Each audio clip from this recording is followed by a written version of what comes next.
Pelaksanaan ujian nasional tingkat SMA serentak dilakukan di seluruh Indonesia. Untuk pelaksanaan ujian nasional di SLB Negeri 1 Singaraja tidak berbasis komputer, tetapi tetap menggunakan lembar kertas jawaban komputer. Ada yang berbeda dari kegiatan ujian nasional tingkat SMA di Buleleng, Bali.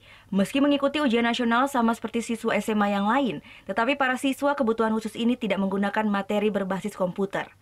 Siswa SLB ini pun tetap mengikuti 3 mata pelajaran yang masuk dalam ujian nasional seperti Bahasa Indonesia, Matematika, serta Bahasa Inggris. Tetapi mereka menjawabnya pada lembar kertas jawaban komputer, tidak langsung ke komputer seperti siswa SMA yang lain.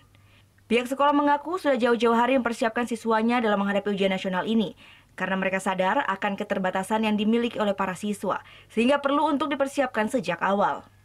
Sebelum pelaksanaan ujian kan biasa kita materi-materi dari tahun ke tahun kan sudah tetap dimantapkan oleh anak-anak, termasuk teknis di dalam pengerjaan soal, termasuk materi juga sebelumnya kita berikan pemahaman kepada anak-anak, terutama teknis. Kadang-kadang kan teknis anak-anak kurang tahu biar tidak ada salah.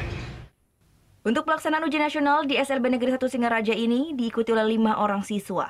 3 siswa diantaranya perempuan dan 2 orang siswa laki-laki. Sedangkan pelaksanaan ujian nasional tingkat SMA di Buleleng diikuti oleh sebanyak 4.800 siswa dari 32 SMA se-Kabupaten Buleleng. Putu Wijana melaporkan untuk NET.